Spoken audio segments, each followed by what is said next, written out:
Jazz Channel. Kali ini saya akan mempraktekkan secara langsung ya, cara memendekkan motor Yamaha R15 versi 3 VVA. Jadi untuk menurunkan ketinggian Yamaha R15 versi 3 ini, kita nggak usah bingung dan nggak perlu mengeluarkan biaya terlalu banyak ya, karena bisa kita lakukan sendiri di rumah asalkan kita punya alat-alatnya, atau jika kita nggak punya, kita juga bisa pinjam sama teman apa tetangga. Nah, yang perlu dipersiapkan sebelum menurunkan ketinggian Yamaha R15 ini, baik sok depan maupun sok belakang, yang pertama kita harus siapkan dulu tumpuannya, yaitu standar tengah Yamaha Fiction dan as rodanya. Standar ini bisa kita dapatkan baik di dealer resmi Yamaha maupun di bengkel-bengkel biasa ya, variasi biasa. Ini kurang lebih dengan harga 120.000 dan as standarnya ini kurang lebih 20.000. Jadi totalnya 120.000 ditambah 20.000, 140.000. Kemudian kita butuh kunci 12 untuk membuka baut konrod di belakang ini ya.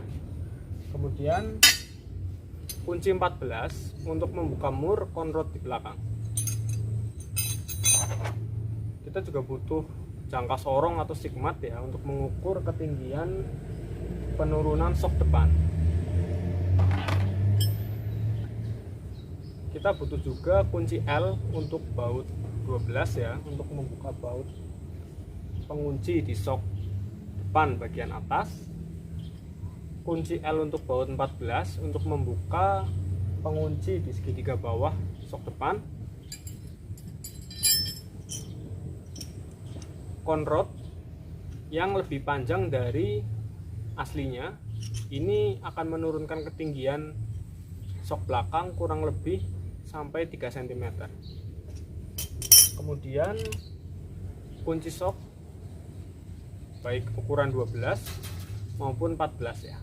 Jadi nanti akan saya praktekkan bagaimana cara melepas itu semua, kemudian menyesuaikan, menurunkan dan lain sebagainya. Ayo. Ini gunanya adalah sebagai tumpuan sebelum kita melepas konrod di bagian bawah sini. Jadi konrod ini kan yang menahan antara swing arm atau lengan ayun dengan rangka di bagian depan.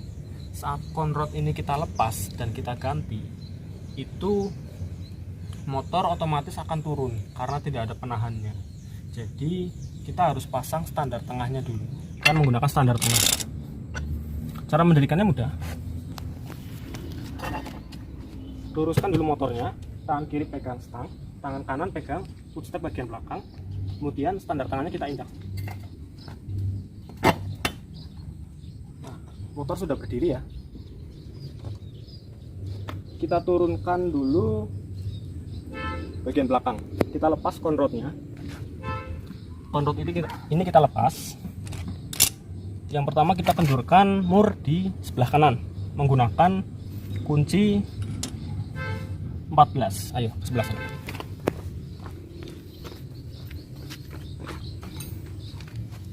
Jadi ini kunci 14. Kita kendurkan mur pengunci konrod 2 buah ya.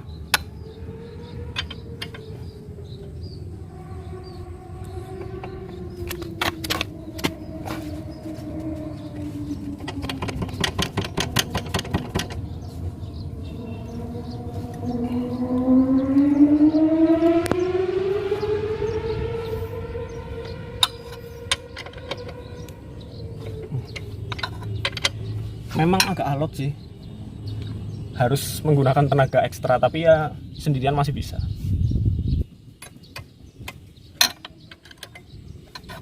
Setelah mur pertama sudah kendur, kita kendorkan mur kedua ya.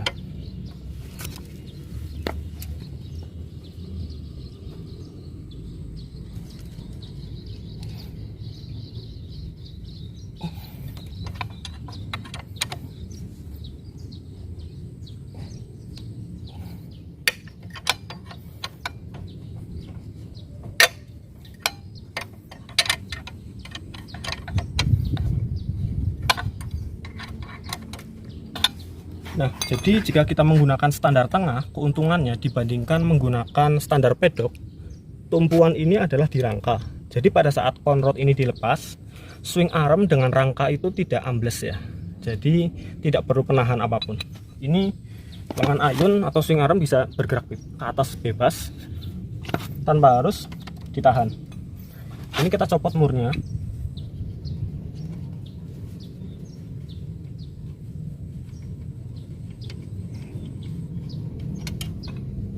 Ini mur 14 ya.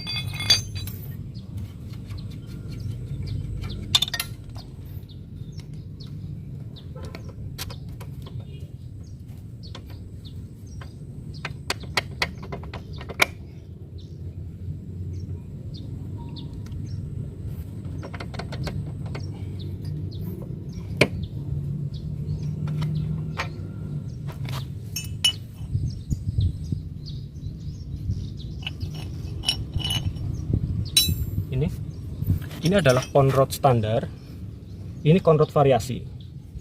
Kalau kita ingin mencari conrod yang bagus, carilah yang ketebalannya itu tidak berbeda jauh dengan standarnya ya.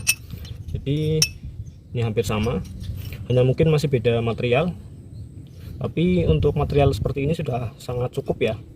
Kalau nanti ada yang butuh referensi tempat menjual conrod yang recommended, saya bisa bantu. Nanti saya sertakan linknya di deskripsi ya, link. Kita ganti yang standar dengan yang variasi.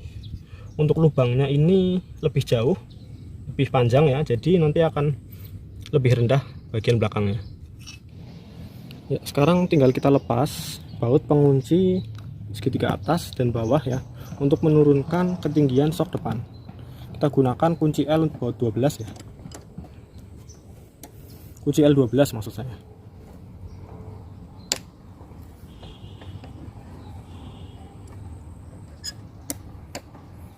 Kita lepas dari sebelah kanan dulu ya, karena disunahkan segala sesuatunya itu dari sebelah kanan dahulu. Insya Allah berkah.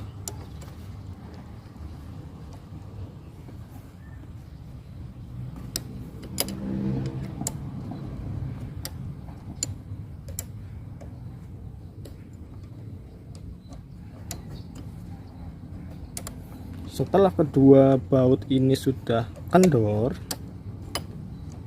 kita kendorkan baut bagian bawah yang sebelah kanan ya, dengan kunci L14.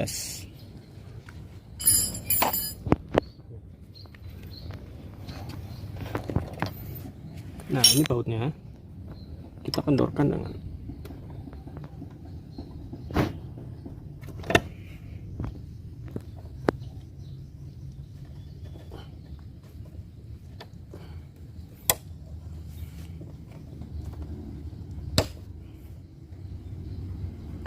hati ya, jangan sampai lecet nih spakbornya.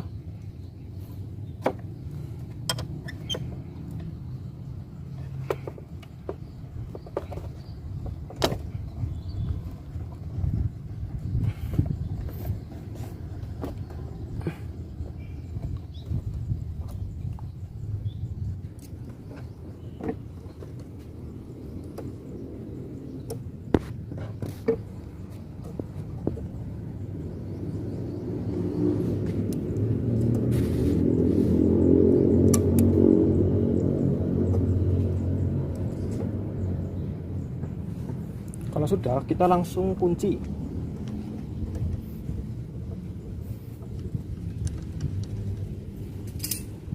Kita langsung kunci dua baut pengikat sok sebelah kiri ya, sok depan sebelah kiri.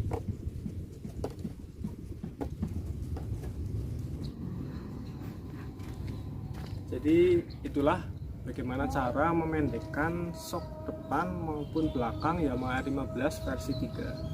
Memang agak menguras tenaga ya, karena hanya sendirian, tetapi insya Allah kalau kita mau lebih berhemat dan budget minim, kita nggak perlu mengeluarkan ongkos untuk ke bengkel. Kita bisa lakukan sendiri di rumah menggunakan alat-alat yang tadi sudah saya jelaskan. Ketinggiannya sudah turun, itu kurang lebih 2-3 cm, karena kita sudah melakukan penyesuaian di belakang maupun di depan. Tapi jika kita rasa masih kurang, kita masih ingin lebih ceper lagi nih, kita bisa turunkan lagi sok depannya kurang lebih 1 cm, tapi saya tidak menyarankan ya, karena nanti akan kurang nyaman karena depannya itu terlalu rendah. Tapi kita bisa gunakan cara lain, yaitu mari kita bisa papras busa jok depan 1-2 cm. Kita bawa saja ke tukang jok, kita minta kurangi ketinggiannya menjadi 1-2 cm. Insya Allah nanti posisi duduk kita itu akan sedikit lebih rendah. Dan jika ini masih kurang, kita bisa lakukan penyesuaian dengan mengganti ban belakang maupun ban depan standarnya. Karena ban belakang ini ukurannya 140/70. Kita bisa menggantinya dengan ukuran 140/60 atau 130/60 atau per 70. Nanti akan sedikit turun. Dan depan pun juga kita bisa ganti dengan ukuran di bawahnya. Ukuran standar adalah 100/80. Kita bisa ganti dengan ukuran 100/70 atau 90/80 atau 90/70. Nanti akan lebih rendah lagi. Saya rasa dengan penurunan itu semua itu sudah cukup untuk orang yang berpostur tubuh tidak terlalu tinggi, mungkin kisaran 160 cm ya, itu sudah menapak cukup sempurna. Itu tips yang bisa saya berikan. Next, jika ada tips yang bermanfaat lagi seputar otomotif, baik R15 maupun juga dari merek lain, Suzuki, Kawasaki, Honda, karena saya memang pecinta otomotif. Saya pernah mencoba beberapa motor dari berbagai merek. Ada kelebihan, ada kekurangan, ada tips yang bisa saya bagikan untuk kenyamanan berkendara, untuk menunjang penampilan dan lain sebagainya. Untuk kali ini saya cukupkan. Terima kasih karena sudah sangat terik ya panasnya. Jadi sekian yang bisa saya bagikan. Sehat selalu untuk teman-teman di rumah. Wassalamualaikum warahmatullahi wabarakatuh.